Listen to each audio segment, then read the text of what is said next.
Praise be Jesus Christ, now and forever. My dear friends, I believe that our readings for this weekend are truly insightful, as the Word of God always is. Beautiful readings, readings that offer a direct and simple message, but also a challenging message as well. So let us begin with the book, the first reading, the book in Kings, as we hear about Solomon. Solomon is a young man. He's just ascended to the throne of his father, King David, and God comes to him and says to him, "Ask for whatever you want, and I will give it to you." Think about that question. God, the Almighty, all-powerful Creator, comes to Solomon and says, "What do you wish? And I will grant it to you." Think about that for our own life, in your own spiritual journey with the Lord. If the Lord asks you that question, what is your response to Him?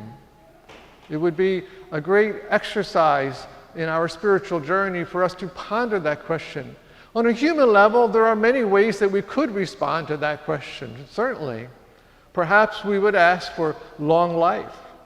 Perhaps we would ask for wellness, well-being. Maybe we would even ask for a cure for coronavirus or the end of all illness completely.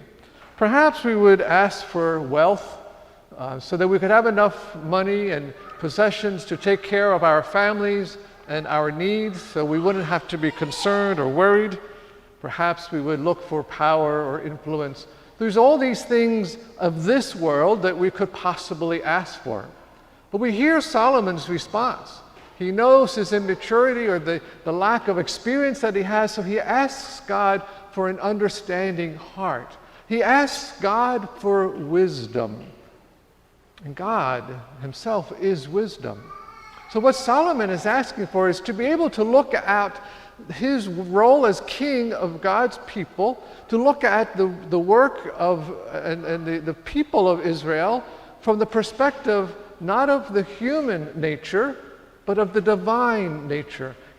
Solomon is asking God to help him to climb not to the first mountain peak or to the second mountain peak, but to the highest mountain peak possible, above even Kilimanjaro or all those high peaks that we have in the world, to get to that height whereby God looks at all of the world and at all of creation, to be able to see with God's eyes, to be able to hear with God's ears, to be able to respond the way God responds. And we do know that God granted Solomon tremendous wisdom and many gifts. So let us turn to the gospel now. And Jesus tells us about the kingdom of heaven. He gives us three images about the kingdom of heaven. And this is the last Sunday in this chapter of St. Matthew's gospel where Matthew has recorded all of these parables of the Lord. So Jesus says, the kingdom of heaven is like a buried treasure. It's like a pearl of great price. It is like a net that's thrown into the sea and captures everything in its wake. And afterwards, the fishermen keep what is good and they throw away what is bad. The Lord is inviting us to recognize that we are called by grace to participate in divine life itself. The access to the throne of God is through the cross of Jesus Christ. By his passion, his death, his resurrection, Jesus has unlocked the gates of heaven and thrown them wide open, not simply so that we can enter there, but that we can here and now live the divine life of God by his grace. Is nothing that we can earn, is nothing that we can somehow possessed by our willpower. It's pure gift. As Solomon asked for wisdom and God granted that to him, he was asking for a participation in the divine way, in the divine life. God has come in search of us. Our hearts are longing for him. It is the searching of our hearts that leads us to go all around the world, to go throughout all the elements of life, trying to figure out how do we satisfy the longing of our heart. But the good news, of course, is that God came looking for us. Jesus came in search of us, and he's shown us the way. He is the way. He is truth. He's life itself.